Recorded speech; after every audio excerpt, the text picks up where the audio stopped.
Everyone welcome back to my channel it's me Pratima Gurung I hope तपाईँहरू सबैजना सन्चै हुनुहुन्छ होला है। सो आज चाहिँ मैले मेरो इन्ट्रो चाहिँ फर्किने बेलामा गरिरहेको छु, किन भन्दाखेरि चाहिँ अघि नै मैले गोप्रोमा गरेको थिएँ होइन मेरो इन्ट्रो बिहान आउँदाखेरि चाहिँ भनौँ न, अनि रेकर्डै नभइदिइरहेको रहेछ क्या। सो अहिले गर्दैछु अनि मेरो पछाडि चाहिँ मेरो बहिनीहरू छ। बहिनी हाई गरिदियो। भाइ तिम्रो घर कहाँ हो भनिदियो? यहीँ तल हो। अनि यो ठाउँलाई चाहिँ के भन्छ भाइ? गुडादी हो। अहिलेसम्म भिडियो नभएको रहेछ के। सो फाइनली हामी चाहिँ ट्री हाउसमा आयौँ है। अनि यहाँ चाहिँ यहाँको पुल चाहिँ लगिदिएको रहेछ। अनि यहाँ माथि चाहिँ हामीले बाइक पार्किङ गऱ्यौँ होइन। अनि यहाँ माथि चाहिँ पहिला जाने रहेछ, आजभोलि चाहिँ नजाने रहेछ क्या। किन भन्दाखेरि चाहिँ यहाँ पुलहरू लगिदिएको छ नि त, अनि त्यहाँ जाने ठाउँ पनि छैन। अनि सब यो पानी परेर सब माथिबाट पानी आएको रहेछ क्या। अनि यहाँबाट चाहिँ अब जुत्ता खोलेर जानुपर्छ। अनि हामी त्यहाँ पार्किङ गऱ्यौँ। अब यहाँ माथि चाहिँ 10-15 मिनट लाग्छ होला जानुलाई। ल भाइ खोल न छिटो जुत्ता, जुत्ता खोल्नको झ्याउले है। अब चाहिँ हुन्छ होला, गर त। पर्दैन कि भयो, छोडिदेऊ। जाऊ न पहिला तिमी ट्राई गर, अनि म गर्छु कि।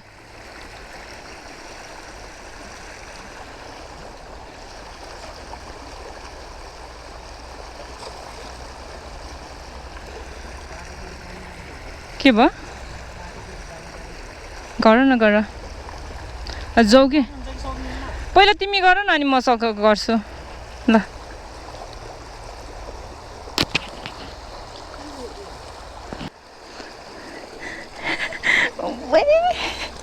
लड्छु क्या भाइ, म लडेँ भने पाउन तिमीलाई।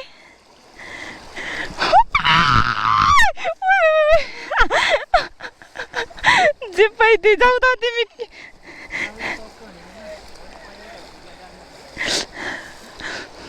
कहाँबाट गयो तिमी?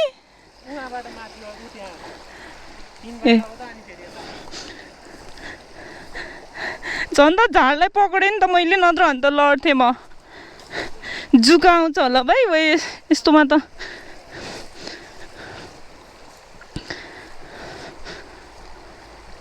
हात धोएर आउँछु म।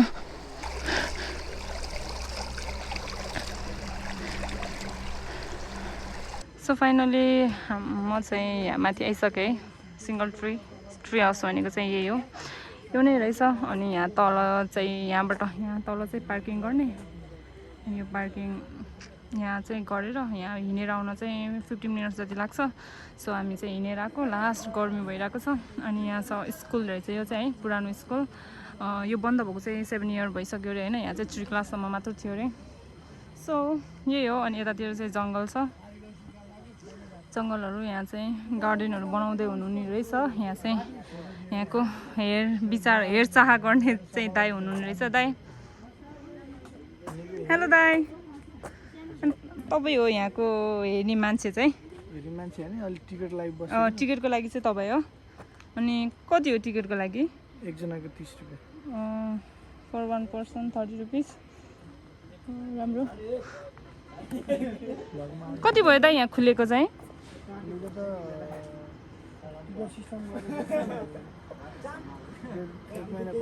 हजुर।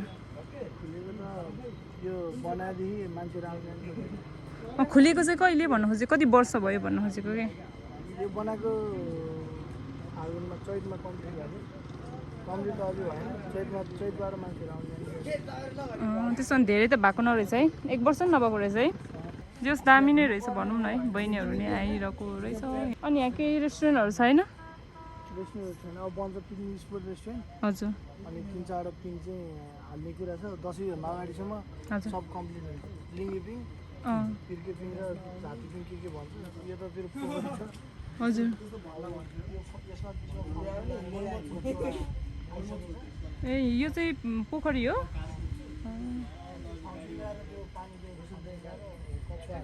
ए सधैँ रहेछ यहाँ चाहिँ होइन। अब चाहिँ यहाँ चाहिँ दसैँभित्र है, दसैँभित्र चाहिँ पिङहरू हाल्दै हुनुहुन्छ अरे। लिङ्गे पिङ, पिर्के पिङ, जाँते पिङ, बस्ने बेन्चहरू पनि राख्दै हुनुहुन्छ अरे है। सो त्यही हो, दामी छ यहाँबाट भ्यूहरू चाहिँ दामी देखिने रहेछ।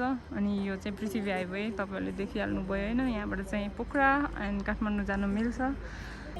हेलो बाई लजाइदिएर हेलो बहिनी किन लजाको पोखरी हेर्दिउँ न है कस्तो हो पोखरी छ अरे यहाँ चाहिँ कछुवा हाल्ने अरे होइन कछुवा चाहिँ अर्डर गरिसकेको छ अरे यहाँ चाहिँ कछुवा आउँदैछ 4 रहेछ पानी अहिले चाहिँ भ्रमण गर्नुभएकोमा हार्दिक धन्यवाद रे गइदिउँ न है हामी पनि माथि अहिले चाहिँ खाली भयो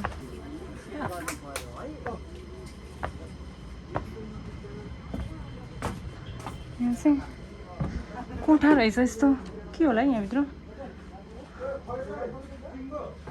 यहाँभित्र चाहिँ यस्तो कोठा रहेछ यो चाहिँ उसको हाँगा होला यस्तो छ यहाँभित्र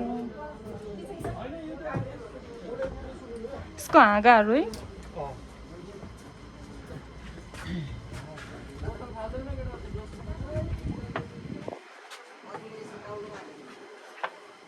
दामी रहेछ त आमा कस्तो मजाले हावा आउने हो यहाँ त ठोकिने रहेछ त राम्रोसँग है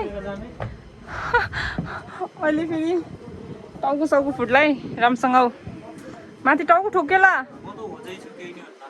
पाइदिए ढाड ठोकिन्छ नि त अनि सिस बब्बल रहेछ ठाउँ चाहिँ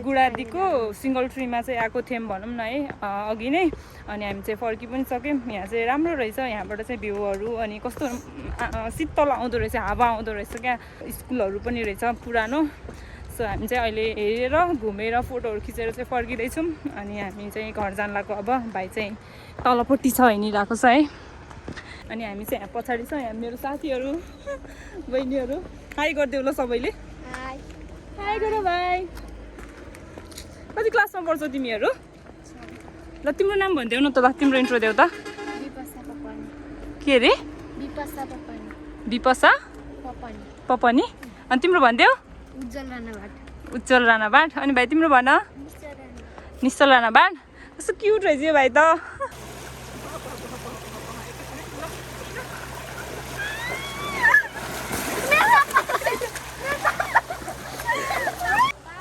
बाई बाई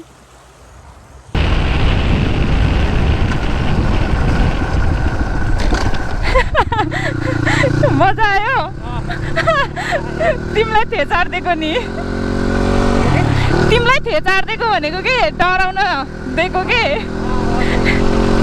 तिमी नसमातिकन बस्याउ नि त त्यही भएर कहाँ धानेर बस्याउ जे पाए त्यही त्यो हेलमेट लाउनु कि भने अहिले फेरि लड्यो भने मलाई म त केही जान्दिनँ नि फेरि म त छोडेर हिँडिदिन्छु जे पाए त्यही हावाले कि यो माथिको त्यो उनै फालिदिने रहेछ कि है 82, 87, 90 कतिकोसम्मको पर्ने रहेछ त 93, 94, 95, 97, 98, 99, 100 100सम्म गरेको के 100को स्पिडसम्म गरे कि जस हाइवेमा चाहिँ चलाउनु मजा हुन्छ कि है सिधा अनि धेरै गाडीहरू पनि नभयो भने चाहिँ त्यही त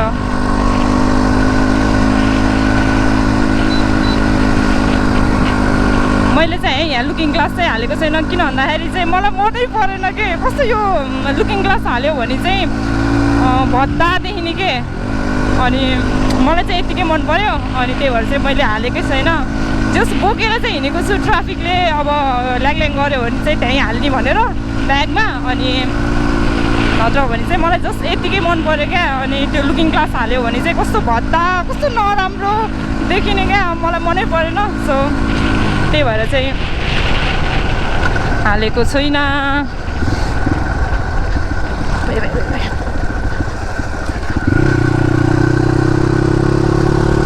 फेरि सबैजनाले किन लुकिङ ग्लास नहालेको भनेर भन्नुहुन्छ होला होइन।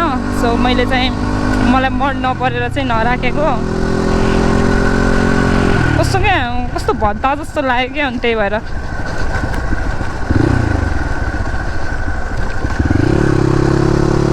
यतिकै राम्रो देखेछ नि होइन, यतिकै सेक्सी देखिरहेको छ बाइक होइन। लुकिङ ग्लास नभए नि दामी देखेछ होइन, लुकिङ ग्लास भयो भने त कस्तो नराम्रो देखिन्छ है, त्यही भएर मैले नहालेको।